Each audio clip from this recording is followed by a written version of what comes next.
Guys, நம்ம கோயம்புத்தூரில் பார்த்தீங்கன்னா இந்த மேம்பாலத்தை தெரியாதவங்க யாருமே இருக்க மாட்டாங்க. 50 வருஷமாக நம்ம கோயம்புத்தூருக்கு ஒரு மிகப்பெரிய அடையாளமாக இருக்கக்கூடிய உப்பிலிப்பாளையம் மேம்பாலம், அதாவது மரக்கடை மேம்பாலம் அப்படின்னு சொல்லுவாங்க. இந்த மரக்கடை மேம்பாலம் பார்த்தீங்கன்னா இந்த ரவுண்டானம் ரொம்பவே அழகாக இருக்கும். இது நம்ம எல்லாருக்குமே தெரியும்.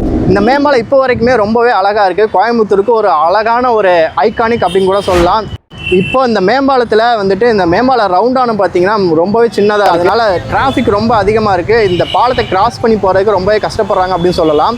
இந்த பாலம் தான் வந்துட்டு பார்த்தீங்கன்னா ப்ரூஃபில்ஸ் ரோடு சரி, அவினாசி ரோடு, உக்கடம் போகிறதுக்கு இந்த பாலம் வந்து ஒரு மிக முக்கியமான ஒரு ஜங்ஷனாக வந்துட்டு இருக்குது. இந்த பாலத்தை கடந்து தான் வந்துட்டு நம்ம ப்ரூஃபில்ஸ் ரோடாக இருக்கட்டும், உக்கடம் போகிறதுக்கும் அவினாசி ரோடை வந்து டச் பண்ணுறதுக்கும் இந்த பாலம் தான் வந்துட்டு ஒரு மெயினான ஒரு பிளேஸாக இருக்குது. ஸோ இந்த பாலத்தை கடந்து போகிறதுக்கு ரொம்பவே கஷ்டப்படுறாங்க. அப்படிங்கிறதுனால இந்த பாலத்தை வந்துட்டு ஒரு 5 கோடி ரூபா செலவு பண்ணி இந்த பாலத்தை வந்து எக்ஸ்டெண்ட் பண்ண போகிறாங்க.